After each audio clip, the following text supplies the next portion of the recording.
Case scenario: Stage 2 colorectal cancer and coronary heart disease. Mr. EKJ is a 32-year-old male patient, single and a call center agent who works from home. It's been 4 months since he started having a hard time defecating. A month prior to the consultation, Mr. EKJ is experiencing rectal bleeding and tenesmus. Thinking that he is only dehydrated, he did not go to the doctor. However, his abdominal discomfort in the left lower quadrant has increased in a week. Apart from that, for a month he is experiencing angina, vertigo, stomach ache, dyspnea, and feels tired even when at rest. All of these happen frequently. His laboratory exams and physical exams revealed a diagnosis of stage 2 colorectal cancer and coronary heart disease, hence admitted. Through admission interview, Mr. EKJ revealed the following information. Mr. EKJ stated that he only defecates not more than 3 times a week, making him bloated. He added that for a month before the admission, there is dripping red blood after a bowel movement. He orders food at fast food chains and sometimes in carinderia because he is too demotivated to take care of himself. During his free time, he smokes cigarettes, while at night, he constantly drinks alcohol with his friend to release some stress from work and other personal problems. Mr. EKJ mentioned that his family has a record of heart diseases and cancer. Mr. EKJ's vital signs are as follows: blood pressure 140/90, temperature 37.5 degrees Celsius, pulse rate 80 beats per minute, respiratory rate 20 beats per minute.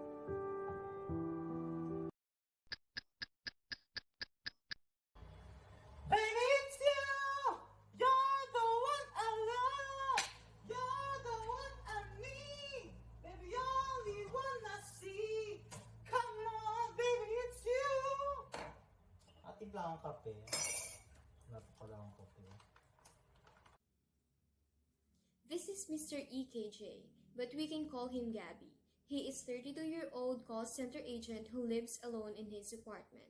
Mr. EKJ is demotivated in life as he seeks real love from anyone who can be there with him through ups and downs of life. Gabby was caring, lively, and optimistic. Nevertheless, he just felt alone, hopeless, and worthless. Ay, wala para siyang taklo. Wait nga lang. Ay, nalaglag pa! Pasabi-sabi ka naman eh. Alam mo naman walang salo sa'yo. Kundi ako lang. Sabi ka pa, leche. Wisit. Ring. Ang pinasino na naman yan. Agang-aga bulabog oh.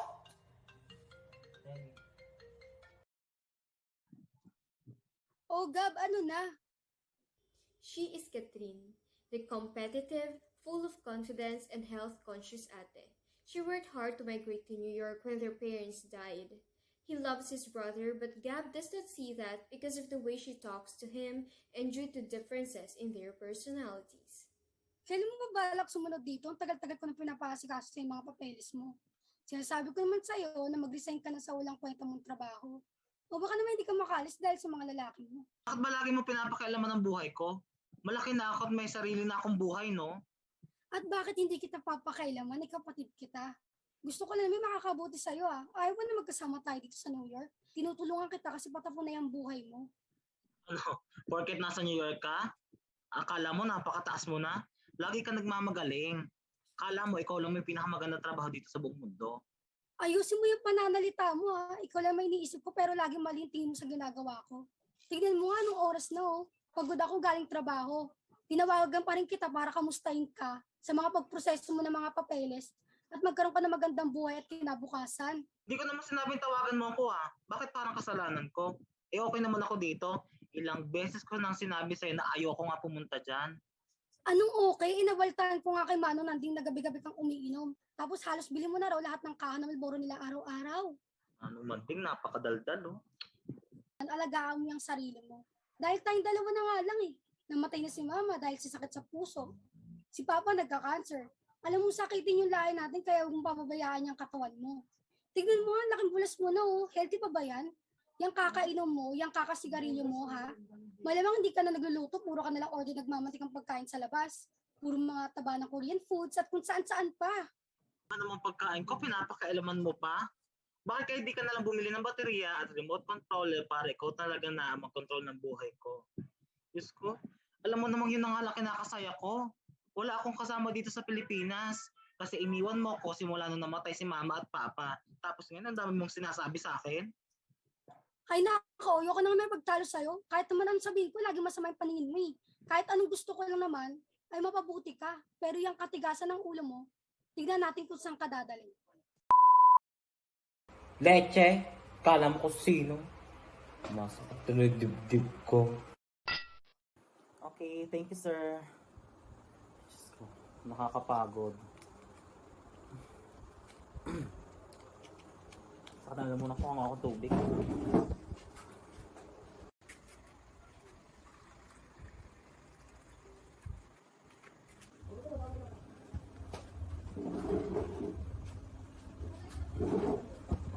Ay, kapagod. Okay, si Nash.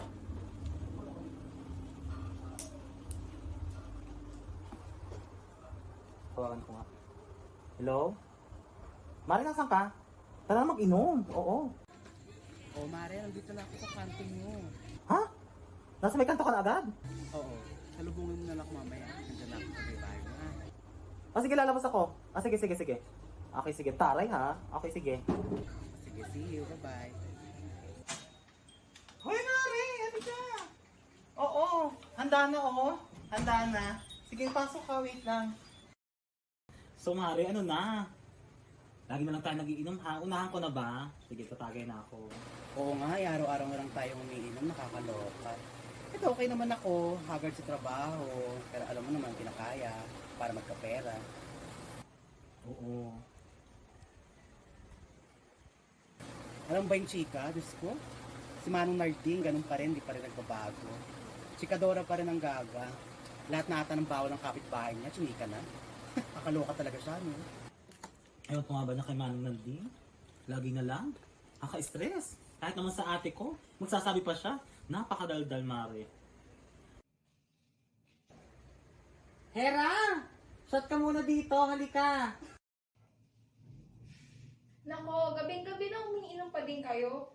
Nako, ma'am, tigil-tigil din ha. Ay, ganun. O sige, next time, inom ka na, ha? Ako? Inom ng anak. Nako. Making tubig lang yan. Saka pagod na akong tulog na akong babay. Oh, sige ha, next time, Mare, punta ka dito. Shot tayo. Bye, ingat ka. Babaeng yun? Takot magkasakit.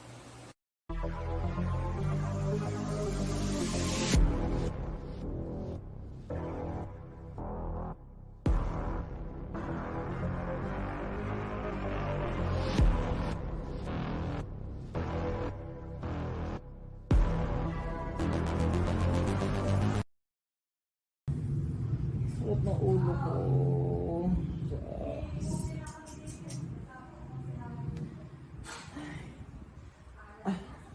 Mr. EKJ loves eating fatty foods. However, he does not drink plenty of water because he's not used to it.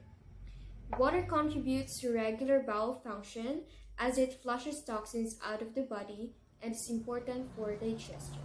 Ay, anong oras na ba?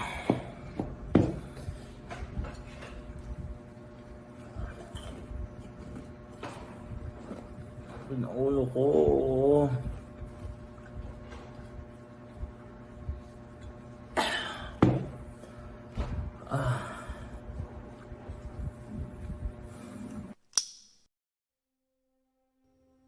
After a while, Gabby is experiencing abdominal pain. He wants to defecate, but he is having a hard time making a bowel movement. He doesn't have time to take care of himself, but has plenty of time drinking alcohol and smoking, wherein, when combined, will have a big impact on human health.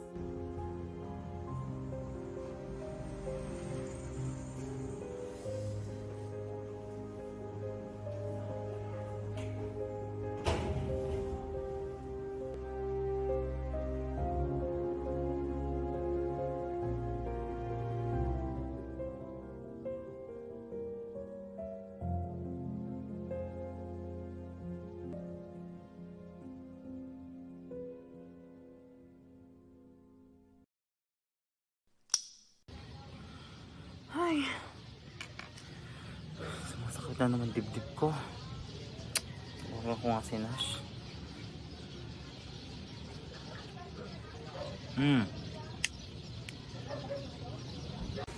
Hello, Mare. Hello, Mare. Cancel muna inuman natin ngayon, ha?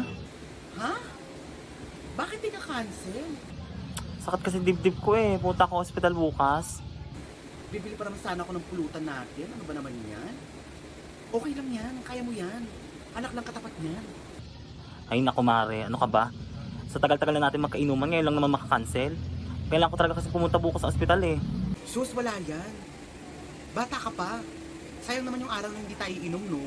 Diba nga, alakis life tayo. Gaga.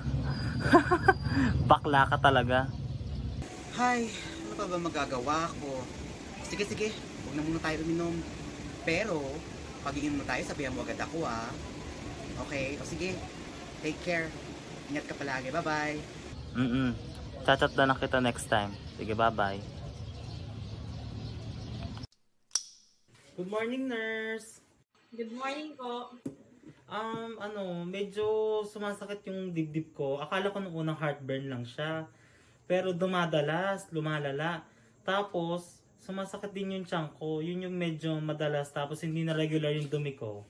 Okay sir, wait lang po paki-fill up po muna nitong mga papers and then after po paki-balik po sa akin. Thank you, nurse.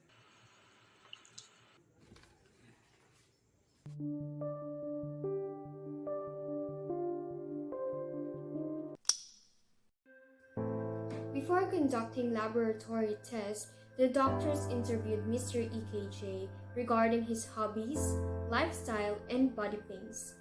Mr. EKJ did not lie.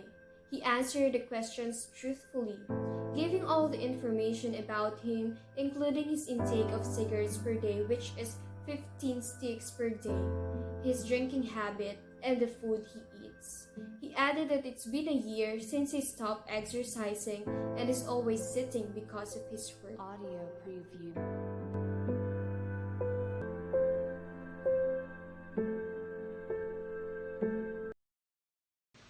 Hello, Mr. EKJ. Hello, Doc. May kaunting katanungan lang po ako. Bali, 4 na buwan na po kayo nahihirapan dumumi. Yes, Doc. Balis, 4 na buwan na po akong hindi regular yung dumi. Tapos po sa isang linggo po, 3 beses na po akong dumi-dumi. Tapos minsan po, may konti pa pong dugo. I see. Kapag kasi yung mga pagkain na rich in cholesterol, tulad ng mga taba, ay naiimbak lang na naiimbak sa tiyan, yung dumi ay dumidikit sa large intestine. Big factor din po yung paninigarilyo nyo. You also mentioned, sir, na 2 baso ng tubig lang naiinom nyo kada araw. The rest, puro alak at soft drinks na. Tapos low in fiber din po kayo. Nakita po namin sa digital rectal exam nyo that your rectum is blocked. We identified polyps po. Lumalaki na po siya kaya nabablock yung dumi nyo at nahihirapan kayo dumumi. Yes po, Doc. Sa sitwasyon niyo po, you're suspected with colorectal cancer. Really, Doc? Sa ngayon po ay kailangan niyo po magpa-admit para sa iba pang test para ma-confirm po talaga yung sakit niyo. Yes po, Doc. Ano pa po kayong kailangan ko pong gawin? I coordinated with the Assam resident cardiologist niyo po since during the initial test, nakitaan din po kayo ng blockage sa coronary arteries niyo sa heart due to your high cholesterol and alcohol intake. In fact, I called him here para malaman mo na rin yung isa mo pang sakit. Good afternoon, Mr. EKJ. I'm Kyle Macas, your assigned resident doctor from the cardiology department. And according to your initial interviews, you have a history of consuming alcoholic drinks as well as cholesterol-rich food. You also have a family history of various members who have various heart diseases. Yes, Doc. According to your recent ECG diagnostic test, may namumuo po na plaque sa coronary artery ng heart nyo, and thus it revealed na meron kayong coronary heart disease. Bale, it will really affect the functionality of your heart dahil yung ugat na papunta sa puso natin o yung ugat sa puso natin ay na dinadaluyan ng dugo na sagana sa oxygen, ang nangyayari ay bumabara or nababarahan kaya hindi iyon nakakapasok papunta sa heart. Kaya minsan nakakaranas kayo o kaya madalas nakakaranas po kayo ng chest pains dahil po yun doon. Nahihirapan pong dumaloy yung dugo doon sa coronary artery ng heart nyo. Malala na po ba siya, Dok? As I see it, hindi siya ganoon kalala. However, it is alarming kasi if it is left untreated, mas lalo pong magkakaroon ng complexities ang heart nyo at mas magiging masakit. And nasa primary treatment po tayo ngayon, which is taking medicines and the likes. And you have to be admitted po dahil according nga po kay Dr. Landig, you also have a coexisting condition rin po sa tiyan. Noted po, Dok. Ask ko lang po kung kailangan pa po ba akong operahan. With the case of your heart, hindi po as mentioned earlier, but if the suspicion of your colorectal cancer is confirmed, then need po ng surgery. But don't worry too much, masama yun sa inyo. Yes po, Dok. Maraming salamat po. Magpapa-admit na lang din po ako agad. You're welcome.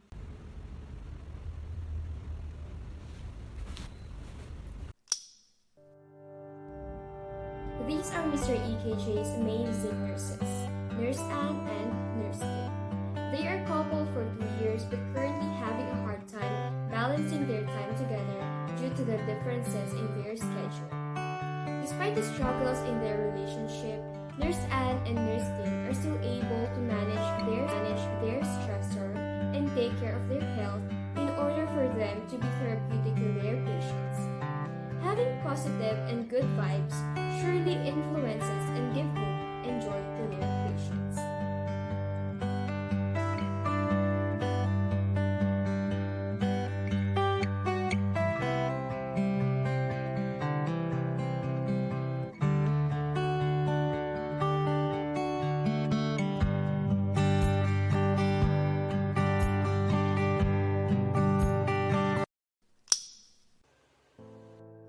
After a few days of staying in the hospital, Mr. EKJ's laboratory and physical test confirmed his cancer.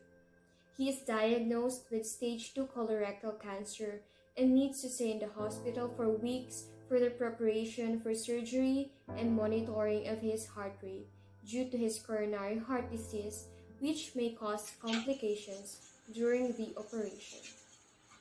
Hello sir, good morning! Good morning. Gusto po sir, may masakit po ba sa inyo or may uncomfortable sa inyo? Wala. Okay sir, kuha na lang po muna natin ng BP saka temperature. Okay.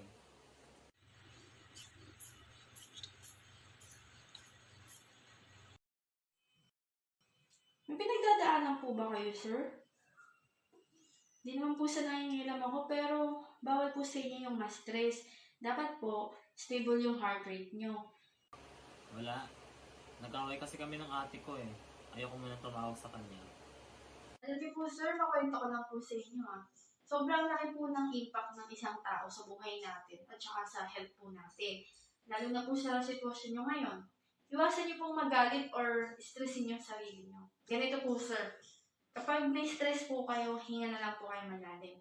Ganito sir, inhale, exhale. Inhale, exhale. Thank you. Importante po yan, sir. Huwag niyo po kakalimutan. Regarding naman po sa sister nyo, siguro po may dahilan naman po siya. Ako nga po, meron akong girlfriend. Actually po, siya po yung nurse nyo sa night shift. And madalas po kaming may tampuhan kasi laging magkaiba po yung oras namin.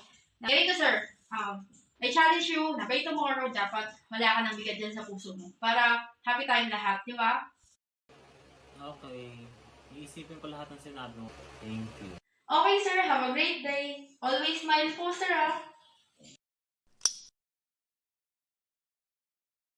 Good evening po, sir. Good evening. Ikaw ba yung girlfriend ni Nurse Anne? Yes po. Ako po yun. Kamusta naman kayo? Ask ko lang, paano nyo na-maintain yung relationship nyo na magkaiba yung schedule nyo? Sorry curious na ako. Okay lang naman po. po. I-check ko lang po muna yung vital signs nyo.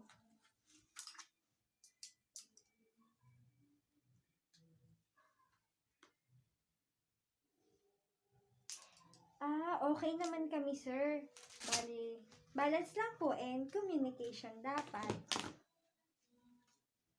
Sir, nagbawal movement na po ba kayo today? Yes. Ilang beses po and ano po yung consistency niya? Bali, isa lang, kaninang afternoon. Sakto lang, pero medyo may dugo pa din. Okay, sir. Buti pa kayo, no? Ako kasi, ote mo, wala nangangamusta sa akin, walang nakakasama. Ay, naku, sir. Lahat po ng nasa isip nyo, tawagan nyo. For sure naman po, madaming nagmamahal sa inyo. Ang bait nyo po kaya. Talaga ba? Bali, magre-recommend lang po ako na uminom po kayo ng maraming tubig and mag-exercise po kayo ng konti in tomorrow morning. Okay. Salamat sa time, nurse. Welcome po, sir. Good night.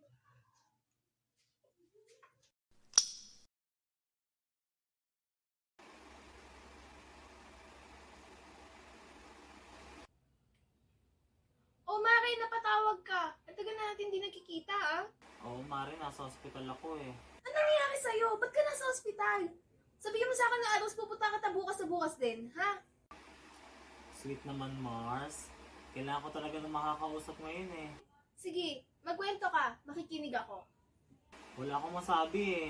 Alam mo yun, yung minsan gusto ko lang naman maramdaman na may nakikare sa akin, may halaga ako, may gustong umintindi, ganun. Hindi ako makapagkwento kay Nash eh.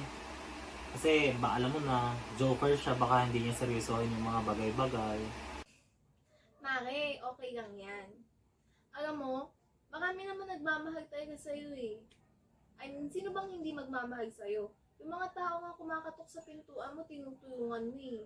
Kaya nga tuwan-tuwa ako na kapitbahay kita kahit hindi ako nasama sa mga inuman natin. Yun nga lang, bawas-bawasan mo yung bisyo mo. Para mas ma-enjoy mo yun guys, di ba? Promise, andito lang ako. Bukas na bukas, pupuntahan kita dyan sa ospital. Sige, Mare. Salamat ha.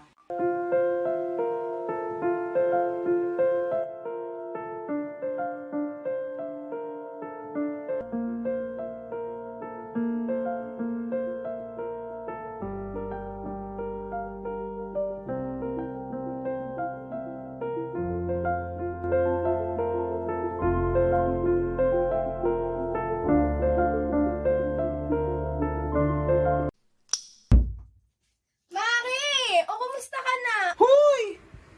Ito ha, nagdala pala ako ng pagkain para sa'yo. Nga pala, punta ako dito kasi may surprise ako sa'yo, moms. Di ba exciting? O, ito ha, promise, matutuwa ka. So, hi Gab. I saw your message last night and hindi na rin ako nakapag-reply para makapagpahinga ka na din.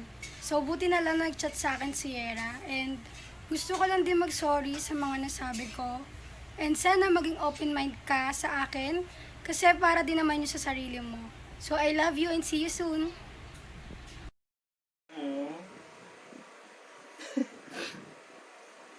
O, di ba, moms? Taray. Pagkalabas dito, moms, nako. Magzuzumba tayo, kakabugang kita, promise. Tsaka itong mukhang to, moms. Ha? Nakikita mo to, moms? Ito mo ngayanin. Promise, moms. Magsasawa at magsasawa ka sa pagmumukha ko kasi, moms. Bibisitahin sa bahay mo kasi. Baka naman malaman ko kung ano, di ba? Kung pasustansya na yung kinakain mo, tsaka nagbago na yung buhay mo, di ba? Uy, salamat ha. Basta Mare ha, magpagayin ka agad para makapagsimula ng bago mo lifestyle, okay? Wow, Maria. Oo, thank you talaga ha. Promise talaga magbabago na talaga ako. Ayoko na rin kasi na ganito. Ito naman kung ano nangyari sa akin, no? Having people around us who we know genuinely cares and spread good vibes give us hope, peace, and inspiration to live a better life. As aspired nurses, let us continue to be competent and kind, to be able to serve with quality and influence willpower.